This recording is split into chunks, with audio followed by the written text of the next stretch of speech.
Good evening, friends. Imagine for a moment that you're in the springtime of your life.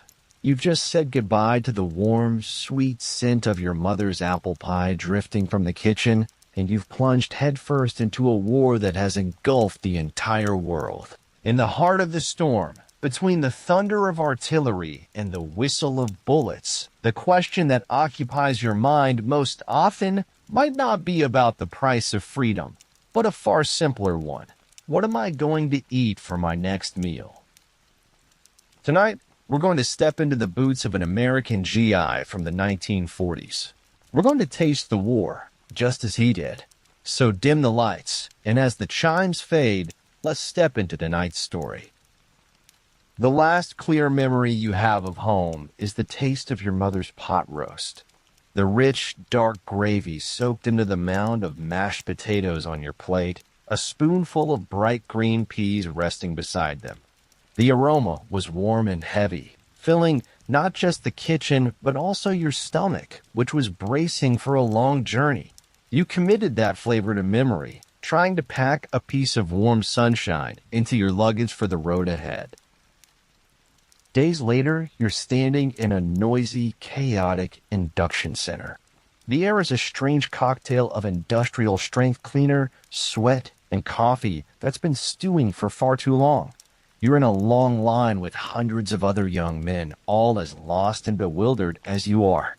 The constant soundtrack is the clang of metal, the barking of orders from officers, the shuffling of countless pairs of boots. Finally, it's your turn. You're handed a heavy, thick metal tray. It's unlike any plate you've ever held, dense with rounded edges, exuding a sense of indestructible permanence. The utensils are the same. The spoon and fork are clumsy and oversized, as if forged for giants. You follow the line as cooks in white aprons use massive ladles to slop food onto your tray. A lumpy, off-white substance is poured over 2 slices of dry toast. Beside it sits a suspicious-looking puddle of boiled vegetables and a cup of coffee the color of muddy water. This is your first meal in the United States Army. You'll later learn that the white concoction is called creamed chipped beef on toast, but it has a much more famous, less elegant, yet infinitely more fitting nickname: shit on a shingle. You chew mechanically. The taste is neither good nor bad. It has no character, no personality. It is simply matter, a substance designed purely to refuel your body's engine. This is your first intimate encounter with the U.S. Army Quartermaster Corps, the colossal organization tasked with the monumental job of feeding over 16 million American service members during the war. You look around. It doesn't matter if the fella next to you is from a penthouse on Park Avenue or a farm in Alabama. Everyone's plate is identical. This meal is an invisible threshold. Once you cross it, you leave behind a boy who ate his mother's pot roast and become a standardized part, a calorie-counted component in a vast war machine. You notice the dishes themselves. They're made of a thick, off-white, almost milky glass, ridiculously sturdy. You later hear they were mostly made by companies like Corning Glass Works, designed from the ground up to withstand almost any abuse. It feels like a form of psychological conditioning. In this new world, everything and everyone has to be tough. This meal is the first step in the erosion of your individual identity, and yet, in the shared misery, the first thread of connection is woven. You catch the eye of the fella from Texas next to you. You both wrinkle your noses at the contents of your tray, and then a small, shared smile. Your friendship begins right there, over a plate of awful chipped beef.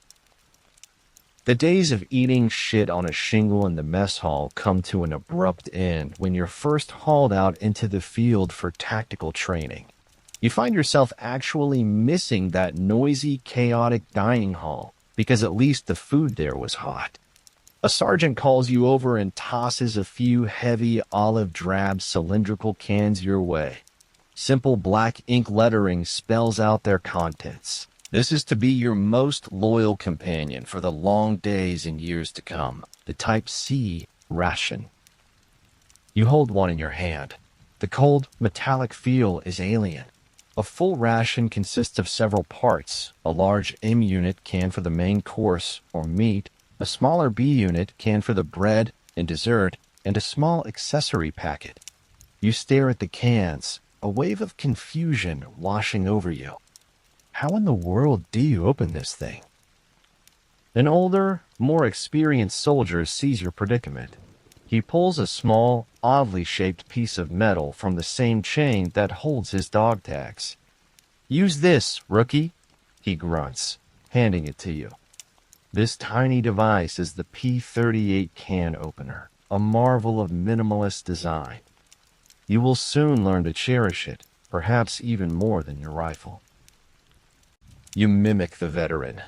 You hook the P-38's pointed end onto the can's rim, press down firmly, and with a satisfying hiss, the metal skin is punctured. Then, in a clumsy but effective motion, you work your way around the edge, prying it open bit by bit. You finally breached your first C-Ration. You've opened an M unit labeled meat vegetable stew. A smell of grease and tin immediately hits your nostrils. The stew inside is congealed, with a white layer of fat sitting on top. You dig your spoon in and take a bite, cold. What does it taste like?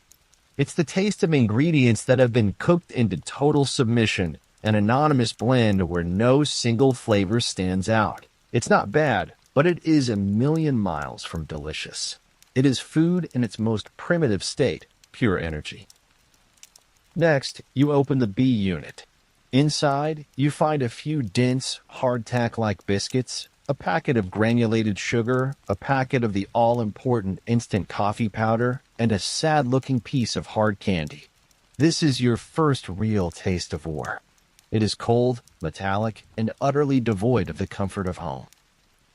The philosophy behind the C-Ration was simple. It had to be nutritionally complete, durable enough to be airdropped, and edible, hot or cold. For the countless days when a field kitchen was a distant fantasy, it was your only lifeline. You and your buddies quickly learned the 12 different M-unit menus and gave them all nicknames. The most infamous was ham, eggs, and potatoes. You and your friends privately called it ham and mother of curs. Whenever some unlucky soul opened that can, it was met with a chorus of sympathetic laughter. Even more interesting was the accessory pack. Besides the coffee, sugar, and salt, you'd find a few sheets of toilet paper. The paper was so rough and coarse it quickly earned a legendary nickname, John Wayne toilet paper, because, as the saying went, it was rough, tough, and didn't take crap off anybody. During a tense training exercise, you're crawling on your belly through mud. Sweat and rain mix on your face, and you feel a deep, bone-weary exhaustion. The signal to advance is delayed. The world has gone eerily quiet, the only sound your own heart pounding in your ears. Your sergeant crawls up beside you and hands you a small, hard block wrapped in brown, waxed paper. "It's an emergency ration. Don't eat this unless you have to," he whispers. You take the small block. It's surprisingly heavy, like a little brick. Ripping open the packaging, you find a dark brown chocolate bar. Your spirits lift instantly. Chocolate. The taste of home, of sweetness, of happiness. You eagerly bring it to your mouth, desperate for a little bit of comfort in this tense moment. But as you bite down, your teeth feel like they've hit a piece of wood. It's incredibly hard. You bite with all your might and manage only a faint indentation. The veteran next to you sees you struggling and lets out a low chuckle. He pulls out his bayonet and begins to shave off little slivers from his bar, as if whittling a piece of wood. He pops the shavings into his mouth and chews slowly. You follow his lead, using your own knife. The moment the shavings hit your tongue, disappointment floods in. It's not sweet. It's actually a bit bitter, with a texture like a mixture of wax and chalk. It's nothing like the Hershey's bar you remember. This isn't a treat, it's an ordeal. You would later learn that this was all intentional. This was the Field Ration D, one of the most peculiar inventions in military history. It was developed by the Hershey Company at the request of the Army's Quartermaster General, Colonel Paul Logan. Colonel Logan gave Hershey 4 very specific, almost bizarre requirements. First, it had to weigh 4 ounces. Second, it had to be high in food energy. Third, it had to withstand high temperatures. And fourth, the most crucial rule, it had to taste a little better than a boiled potato. The logic behind this strange request was a cold, almost cruel form of military pragmatism. The Army knew that if this emergency ration was too delicious, young soldiers like you would likely eat their life-saving portion out of boredom or for a quick snack. To prevent this, they simply made it unpalatable. The chocolate bar in your hand wasn't a comfort item, it was a tool. Its sole purpose was to provide the basic calories needed for survival in the most desperate of circumstances, like being separated from your unit with no other food source. Each bar contained 600 calories. 3 bars could sustain you for a day. It was designed to ensure that when you truly needed it, it would still be there, untouched, in your pocket. This design, however, sparked a long-running debate. Was the D-Ration a brilliant success or a miserable failure? On one hand, it undoubtedly saved lives in extreme situations. On the other hand, critics argued that in a true emergency, a wounded or exhausted soldier would have neither the strength nor the will to gnaw on a bitter, rock-hard brick of chocolate. This bar, deliberately stripped of all pleasure, was a perfect symbol of military logic. For the sake of a strategic goal, even a comfort food like chocolate could be weaponized, its joy and solace ruthlessly extracted. Soon, your status changes. You're no longer a regular infantryman. You've passed the grueling selection process and have become a paratrooper. Your missions involve rapid movement deep behind enemy lines. Every single ounce of weight you carry has to be precisely calculated. Those heavy C-Ration cans are now a liability. So you are issued a brand new type of ration, the K-Ration. It's unlike anything you've seen before. It's not a cold tin can, but a set of 3 small, wax-coated cardboard boxes designed to be waterproof. They are clearly marked by color and text: breakfast, dinner, and supper. It feels less like a ration and more like a thoughtfully prepared gift. You curiously open the dinner box. The contents are a miniature treasure trove: a small can of processed cheese or a meat paste, a few solid biscuits, a fruit bar that's just the right amount of sweet, a packet of bouillon powder to make a hot soup, a stick of chewing gum, a packet of sugar, and, most importantly, for cigarettes. It all feels so novel, so modern. The K-Ration is lighter, more compact. It feels custom-made for a fast-moving, elite, modern army. For you and your fellow paratroopers, eating a K-Ration becomes a small symbol of your status. It gives you a little sliver of superiority when you see the regular grunts still struggling with their P-38s and tin cans. The birth of this ration is a story of science. It was designed by a physiologist named Ancel Keys, intended for mobile units on short-term missions, like paratroopers and tank crews. Every box was precisely calculated for its caloric and nutritional content, ensuring you had enough energy for high-intensity combat. But herein lies a great historical irony. The very same scientist, Dr. Ancel Keys, who designed this box of processed meat, cheese, and cigarettes for you, would become world-famous decades after the war for championing the incredibly healthy Mediterranean diet. It's hard to imagine that the future godfather of healthy eating, who would urge people to eat more vegetables, fruits, and olive oil, was the same man who designed this veritable junk food care package for you and your comrades during the war. The biggest problem with the K-Ration lay in its original design purpose. Dr. Keyes had intended for it to be used for only a few consecutive days, 15 meals at most. But on the brutal, unpredictable battlefield, plans rarely survive contact with reality. A few days stretched into weeks, and sometimes even months. During the harshest fighting in the Battle of the Bulge, or in the endless island-hopping campaigns in the Pacific, many units had to subsist solely on K-Rations. Over time, problems emerged.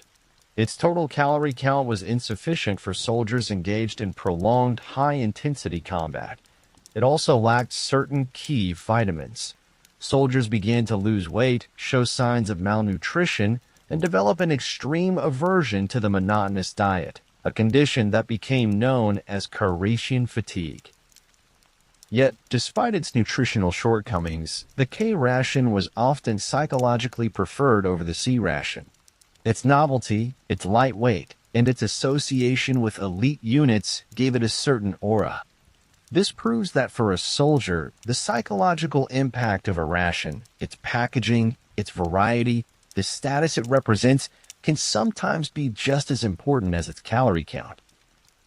There is one name that will follow you like a shadow throughout your military career. Whether you are in the muddy trenches of Europe or the humid jungles of the Pacific, you can never escape it. That name is Spam. The first time you see it, it slides out of a C-Ration can, a pink rectangular block of meat with a glistening sheen of gelatinous fat. Your first impression is one of utter confusion. What is this stuff? It soon appears everywhere, prepared by army cooks with a creativity born of necessity. In a rear area mess hall, you'll have Spam and scrambled eggs for breakfast. For lunch, a Spam sandwich. For dinner, cubed Spam stewed with lima beans. Sometimes, in a desperate attempt to make it seem more appealing, a cook will place a pineapple ring on a slice of Spam and bake it. You and your comrades develop a complex love-hate relationship with this ubiquitous pink meat. You give it countless derisive nicknames: ham that didn't pass its physical, special army meat, meatloaf without a soul. Complaining about Spam becomes one of the main forms of entertainment in your daily life. It represents the monotony, the boredom, and the lack of choice that defines war. You can't choose your enemy, you can't choose your battlefield, and you certainly can't choose not to eat Spam. And yet, just when your hatred for it reaches its peak, there will be a moment, a fleeting moment of pure gratitude. It's a freezing, rain-swept night. You're huddled in your foxhole, cold, hungry, feeling like you're about to be swallowed by the endless darkness. A buddy beside you rummages through his pack and pulls out a can of Spam. He uses his bayonet to cut it into thick slices and fries them on a tiny folding stove with a little bacon grease.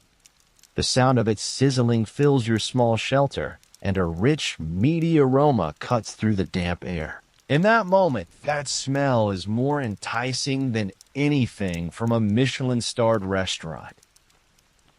He hands you a slice, fried until it's golden brown with crispy edges. You put it in your mouth. The salty, fatty, hot flavor instantly warms your stomach and your nearly frozen heart. In that moment, Spam is no longer meatloaf without a soul. It is the most delicious thing on earth. It is a symbol of friendship and survival. This conflicted emotion is a shared memory for nearly every American who served in World War II. During the war, over 150 million pounds of Spam were shipped to the front lines. Its incredibly long shelf life and stable quality made it an ideal source of protein. But you couldn't have imagined then that this canned meat you were so sick of would, after the war, put down roots in places you had never even heard of, becoming a part of their local culture. In Hawaii, it would become the star of Spam musubi. In South Korea, it would be the essential, soulful ingredient in budae-jjigae, or army-based stew.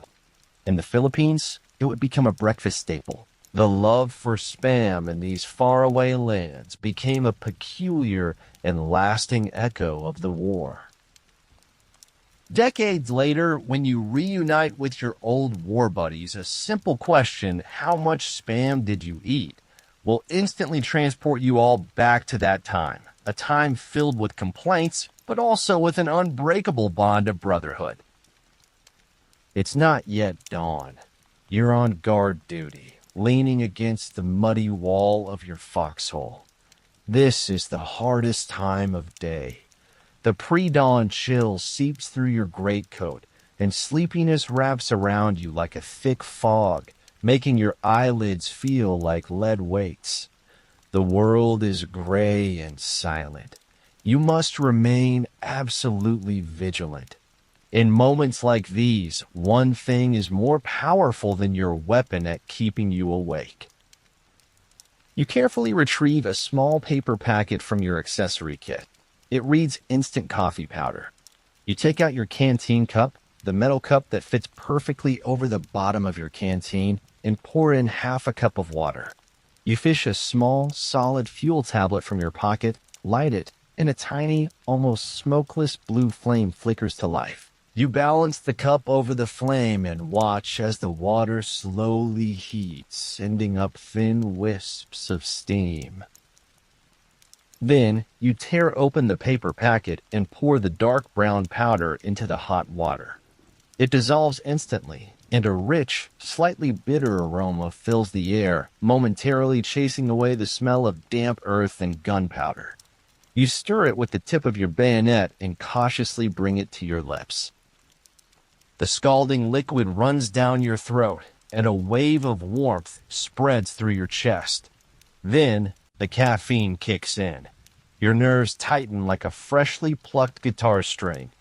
The fog in your brain begins to clear. This is more than a beverage. It's a ritual. It's a way of creating a small pocket of order in a world of chaos. In this moment, you are not a passive soldier being acted upon by the war. You are a man, preparing his own coffee. This cup of instant coffee, whether it was Nescafe or George Washington's, is one of your most vital pillars of mental support. It's lightweight, easy to brew, and provides warmth and alertness in the shortest possible time. During countless cold dawns, tense afternoons, and sleepless nights, it's this bitter liquid that allows you to carry on. Sharing coffee becomes one of your most important social interactions. When you want to strike up a conversation with a new replacement, you might offer him a packet of coffee powder. After a firefight, when you gather together, shaken and grateful to be alive, you silently heat water and make coffee, using this simple ritual to calm your nerves and reaffirm that you're all still here. But there is another side to this coin. While the constant intake of caffeine helped soldiers stay alert and saved countless lives, to what extent did it also exacerbate their anxiety and stress? How much did it prevent them from getting deep, restorative sleep when they finally had the chance to rest? At the time, you don't think about that. You only know that until the next dawn breaks, this cup of hot, bitter coffee is your most trusted ally against the cold, the exhaustion, and the fear. It is a form of liquid armor. It is courage you can drink. You've been on the front line for 3 straight weeks. Every single meal you've eaten has been dug out of a cold C-Ration can. Your taste buds are numb. Your stomach is filled with the lingering taste of tin. You're covered in mud, exhausted, and feel like a ghost forgotten by the world. Today, your company has been rotated to the rear for a rest, a few miles back from the lines. You drag your heavy feet forward with the column, and then you smell it, an aroma that seems impossible here. It's the scent of baking bread mixed with the savory smell of frying onions. You look up and see several olive-drab military tents. Smoke is billowing from the chimneys. That's it. It's the fabled mobile field kitchen. Your heart begins to beat a little faster. You get in line and are handed a familiar metal tray, the same kind you used in boot camp, but now it feels like the finest porcelain in your hands. Inside the tent, several cooks in white aprons are busy ladling food onto the soldiers' trays. Then it's your turn. A scoop of hot, fluffy scrambled eggs, a few sizzling breakfast sausages, a generous ladle of sausage gravy over a biscuit, and a half can of peaches. You take this feast, find an empty ammunition box to sit on, and almost trembling, you bring the first spoonful of eggs to your mouth. The warm, soft texture almost brings a tear to your eye. This isn't something you pried open with a bayonet. This isn't a cold block of energy you swallowed while huddled in a foxhole. This is hot. It's fresh. It was made for you. In this moment, you feel human again. You feel cared for. This meal is a powerful reminder of the normal world, the world of warmth and comfort that you had almost forgotten. This is the genius of the Army's ration system. The rations you ate were divided into several classes. The C-Rations on the front line were individual combat rations, but the field kitchens used B-Rations, canned and dehydrated ingredients that required cooking, and A-Rations, which were fresh ingredients. The mission of a field kitchen was, whenever logistics permitted, to turn B and A rations into hot meals and get them to frontline soldiers like you. The heart of the field kitchen was the Army Field Range, a gasoline-powered stove that was a miracle-working tool. But it was also notoriously temperamental, sometimes erupting in great fireballs, which made being an Army cook one of the more hazardous jobs, even in the rear. They were perhaps the bravest, or at least the most singed, men in the entire logistical chain. The very existence of a field kitchen raises a classic logistical dilemma that historians still debate. To what extent did the trucks, fuel, and manpower needed to deliver one hot meal to the front become a tactical burden, taking up resources that could have been used to transport ammunition? But for you and your buddies, that hot meal was worth so much more. It was a calculated act of psychological warfare waged by your own command. It was a clear signal that you had not been forgotten, that behind you stood a powerful and efficient logistical system supporting you. This meal was more than just food. It was a physical manifestation of the unspoken social contract between the Army and its soldiers. You endure the fear and hardship at the front, and in return, the system will provide you with the greatest possible comfort whenever it can. That brief return to warmth and humanity gives you the courage to go back to the line and face the next battle. You've left the mud and cold of the European continent behind. A troop transport ship has carried you to the other side of the world, to a nameless island in the Pacific. There is no winter here, only a perpetual suffocating heat and humidity. Your enemy is no longer just the soldier hiding in the jungle, but the hostile natural environment itself. Here, food faces entirely new challenges. The biscuits in your B rations turn soft and chewy soon after being opened, losing all their crunch. The paper on your cigarettes is always damp, making them hard to light. The paper labels on your C-Ration cans peel off, and the cans themselves rust with alarming speed. Before every meal, you have to carefully inspect the can to make sure the seal is intact and that no ants or other strange insects have found their way inside. Water becomes an even more serious problem than food. The island's water sources are filled with invisible threats. You have to drop a purification tablet into your canteen. After it dissolves, the water takes on a strong, unpleasant chemical and metallic taste, but you have no choice. The jungle is full of tempting, unfamiliar tropical fruits, but you've been repeatedly warned never to try them. Many seemingly harmless plants could be deadly to your digestive system. You once saw a buddy, tormented by thirst, drink the milk from a fresh coconut. He suffered from diarrhea for days and was nearly incapacitated. After that, you steer clear of all the natural foods this jungle has to offer. The logistical supply chain in the Pacific Theater was one of the greatest challenges of the war. The vast ocean, the immense distances, the extreme climate, and the near total lack of infrastructure turned food supply into a nightmare. To deal with the unique environment, the military briefly introduced a jungle ration. It was lighter than the C-Ration and had more waterproof packaging, but its contents were unpopular with the troops. A core component was pemmican, an ancient Native American survival food made of dried meat, fat, and berries. For young American men accustomed to modern tastes, it was simply too strange to be palatable.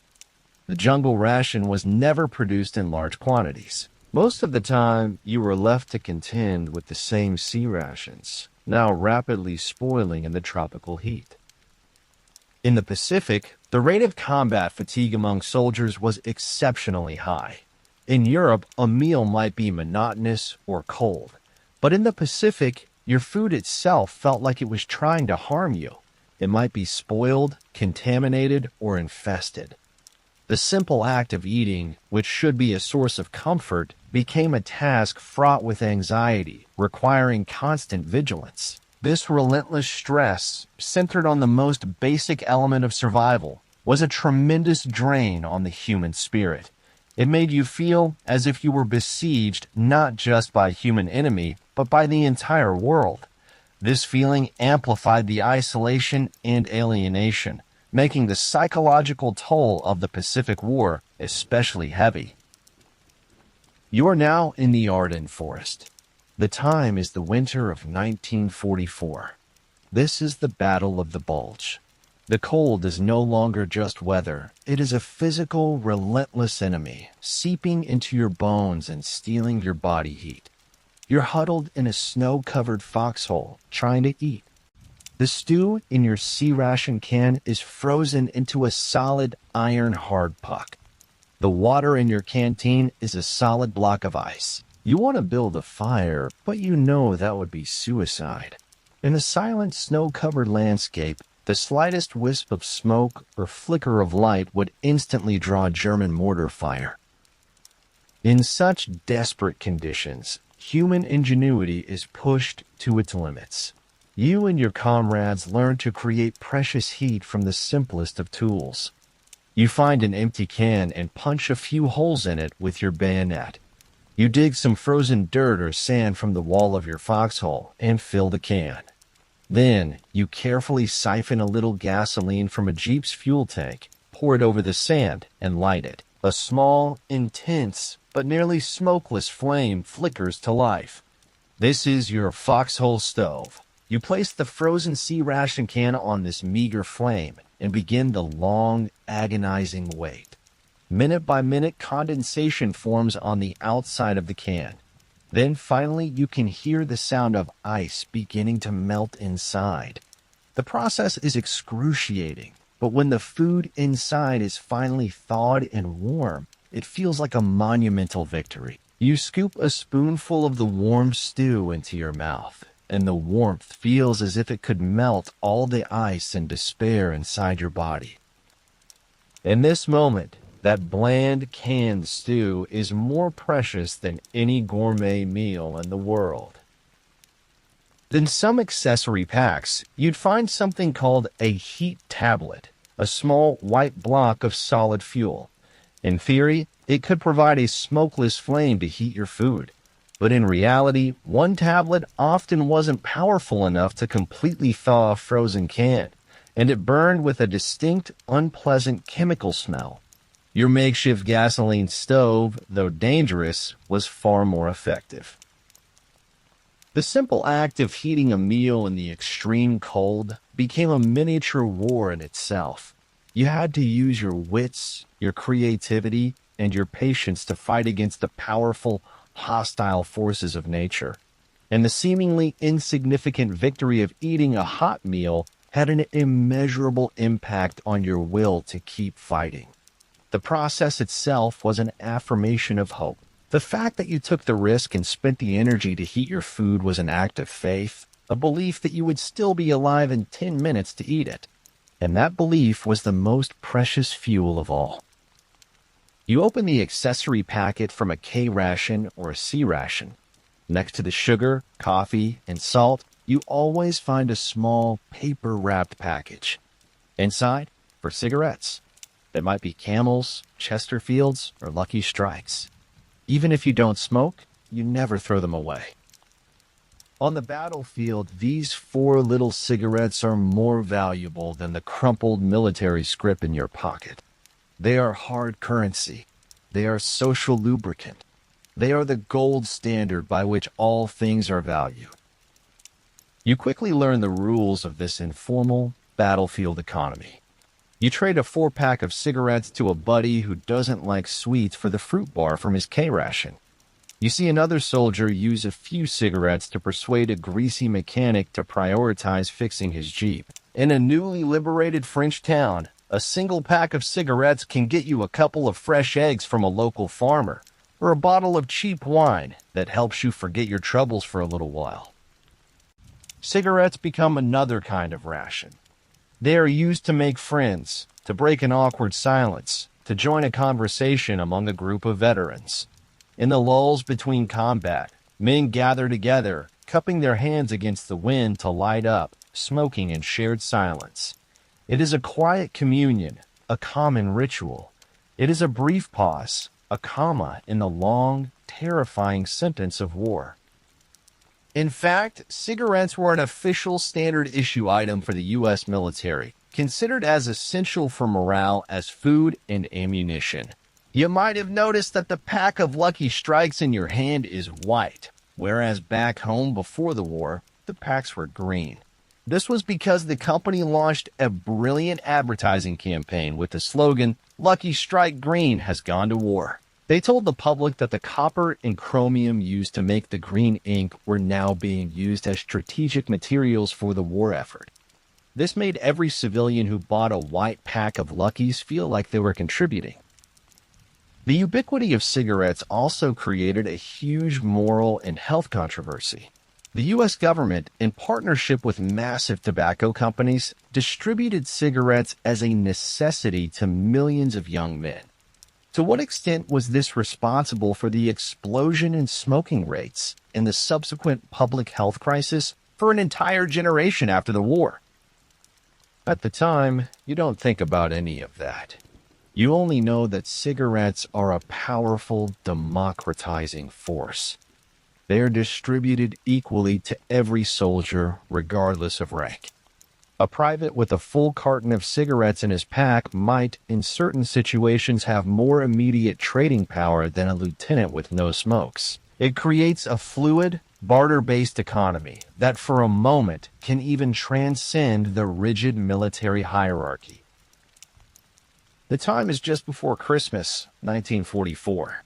Your position is somewhere in France or Belgium, surrounded by mud and cold. The approaching holiday doesn't bring joy.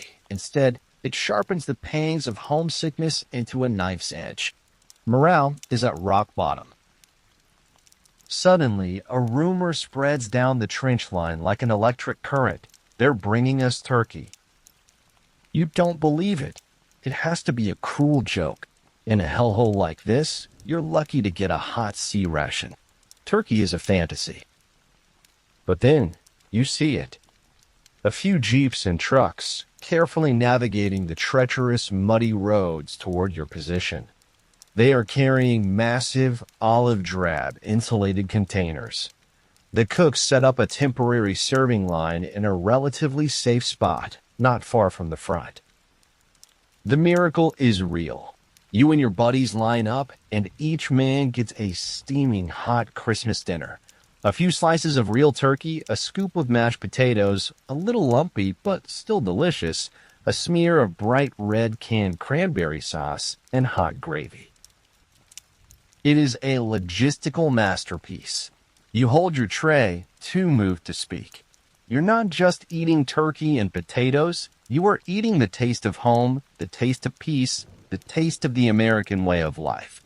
In this moment, you are not a soldier fighting in a foreign land. You feel like an American boy celebrating the holidays at home. This meal, in the most direct and powerful way imaginable, connects you to the distant home you are fighting for. Providing a traditional Thanksgiving and Christmas dinner to the troops on the front lines was a top priority for the U.S. military during World War II. They believed it was absolutely critical for maintaining morale. This mission was backed by the resolve of the highest levels of command. General Dwight D. Eisenhower himself had promised before Christmas 1944 that every American soldier in Europe would get a turkey dinner. Fulfilling that promise became a point of honor for the Quartermaster Corps. They mobilized thousands of tons of frozen turkey, along with a vast fleet of transport planes and trucks, to accomplish this seemingly impossible task. On that cold Christmas, the turkey dinner was everything. It was an edible piece of propaganda from home. It didn't just fill your stomach, it rekindled the fire in your heart, reminding you why you were fighting. On a rare, quiet afternoon, you're sitting around with nothing to do. You're fiddling with a C-Ration can of fruit, or maybe a packet of lemon powder drink mix. Out of boredom, you read the fine print on the packaging and see some unfamiliar words: ascorbic acid, niacin, thiamine. They mean nothing to you. But for a moment, let my voice take you away from your foxhole thousands of miles away, to a laboratory somewhere back in the States. There, a different kind of war, one you never even knew about, was being fought for you by a group of scientists and nutritionists in white lab coats. Those chemical names you see are their weapons. Throughout the long history of warfare, it often wasn't the enemy's bullets that killed the most soldiers. It was the invisible enemies, nutritional deficiencies. For centuries, scurvy turned mighty naval fleets into floating coffins as sailors' teeth fell out and their bodies wasted away. Beriberi crippled armies in Asia, causing muscle atrophy and paralysis. The scientifically engineered rations in your hands were designed in part to ensure that tragic history did not repeat itself with you. You open that packet of lemon powder, mix it with water from your canteen, and drink it. That tart, sour taste is the taste of vitamin C, ensuring your gums won't bleed and your body can function properly. The unassuming biscuits have been fortified with B vitamins to protect your nervous system. You may be sick of the taste of C-rations, but you don't have scurvy. Your teeth are not loose. This is a silent, invisible victory. A victory in a battle you never even realized you were fighting. World War II was the first war in which nutritional science was applied systematically and on a massive scale to military logistics. Scientists precisely calculated how many calories, proteins, vitamins, and minerals a soldier needed per day in different combat environments. Then, they figured out how to pack all of that into small cans and paper packets. One of the most unassuming but vital inventions was synthetic lemon powder. To you, it was just a sour powder that made the foul-tasting water a little more palatable. But in reality, it was a vitamin C powerhouse, a direct descendant of the limes the British Royal Navy used to combat scurvy, but updated by modern science. It wouldn't spoil, weighed almost nothing, and could be shipped to any corner of the globe. This revolution in food science ushered in a new era of food fortification, and its impact extended far beyond the war. This scientific approach also fundamentally changed the concept of warfare itself. It treated the soldier's body as a strategic asset to be managed scientifically. Your individual health was, on a micro level, directly tied to the nation's war-making potential. You were no longer just an individual with a rifle. Your body itself was a biological machine maintained by a vast industrial and scientific infrastructure. This war wasn't just army against army. It was one nation's scientific prowess against another's. And the battlefield extended all the way down to the cells in your body. Your unit has just entered a small French town, recently liberated from German control.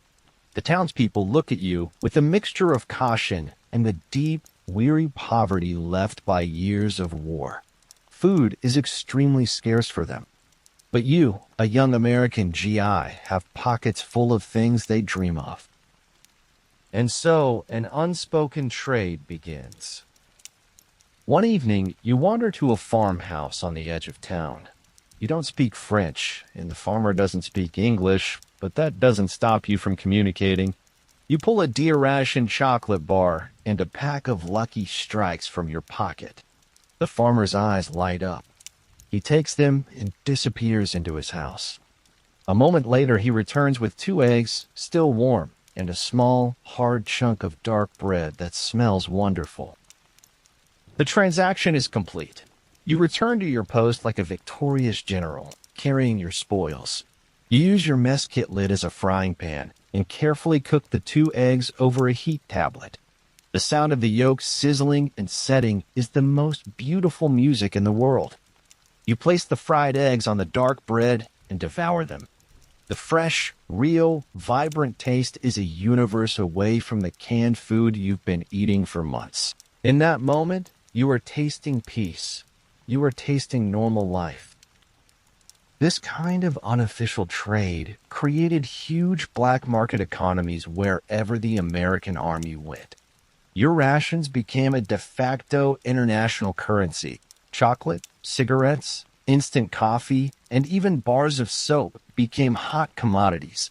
In some war-torn parts of Europe where local currency had collapsed, a standard Hershey's bar had more purchasing power than legal tender. In letters home, soldiers would gleefully describe the incredible things a single chocolate bar could buy. Of course, the trading wasn't just between soldiers and civilians. A lively barter market existed within the army itself. The 12 C-Ration menus had a clear, unwritten hierarchy of value. Meat vegetable stew and meat beans were widely considered top tier. Meat vegetable hash was tolerable. As for the universally despised ham lima beans, you'd probably have to throw in your dessert packet just to get someone to take it off your hands.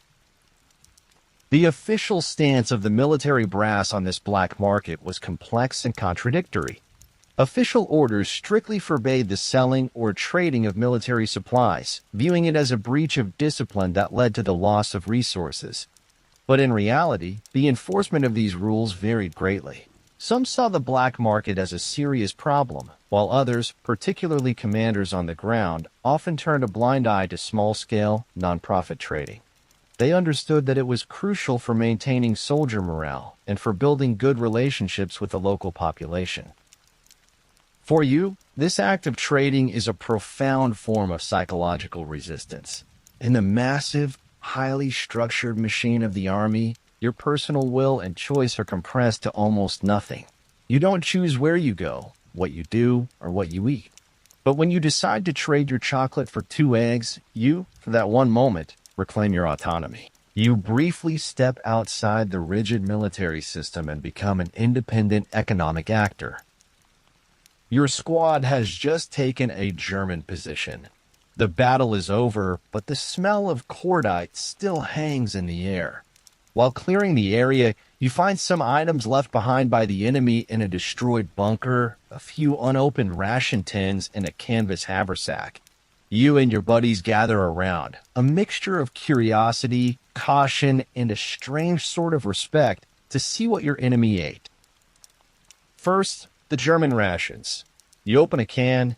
It's filled with a fatty, rich meat paste, almost like the head cheese you might find in a butcher shop back home. Another package contains a very dense, dark rye bread.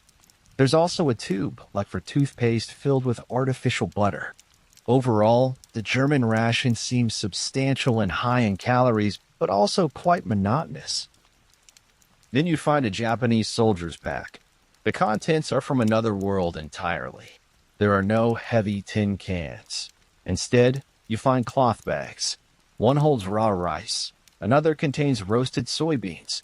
There's a small, flat tin with a few pieces of dried fish and a single, wrinkled, salt-preserved plum, and umabashi. Compared to your rations and the Germans, the Japanese rations are incredibly lightweight, but also seem meager, and most of it requires fire and cooking to be eaten.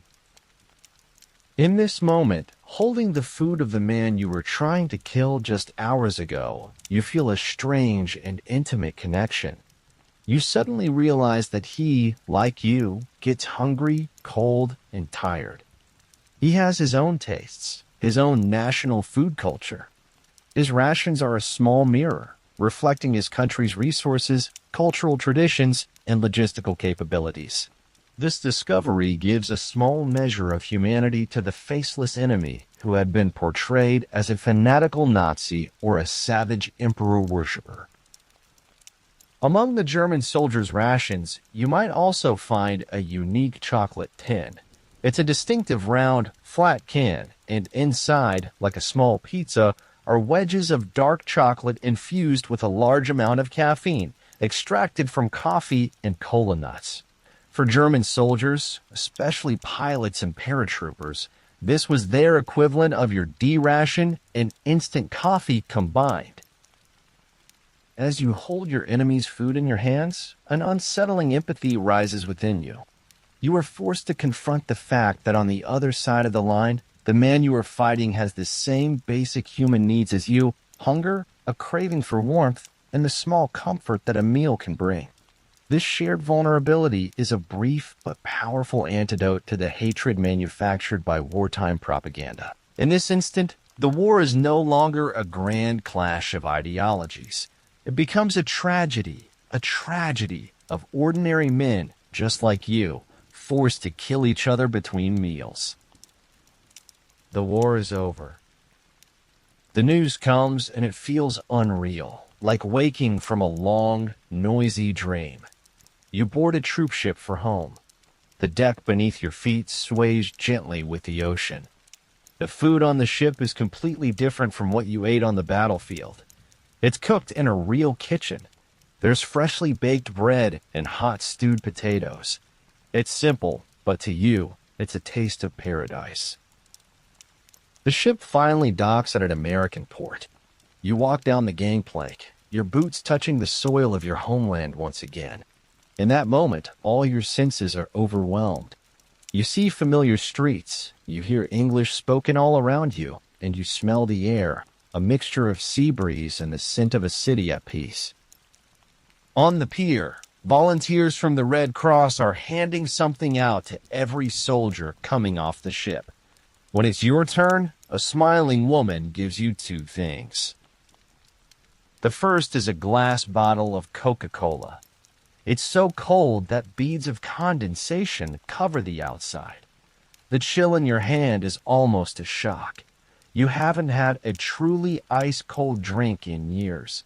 You twist off the cap and take a long drink. The sharp, sweet, carbonated flavor explodes on your tongue, almost making you cough. It is a taste you had nearly forgotten, a taste of youth and happiness. The second item is a small carton of fresh milk. You can't remember the last time you had real, fresh, cold milk. In Europe, you had reconstituted milk made from powder, which tasted strange and thin. This is completely different. You tear open the carton and drink. The pure, clean, creamy flavor gently coats your mouth. These two simple tastes, more than any grand feast, announce your return. They are the taste of safety, the taste of normalcy, the taste of peace. They are the ritual that marks the end of your time as a soldier and the beginning of your life as a civilian again. Your long journey through the tastes of war ends right here with a sip of Coke and a drink of milk.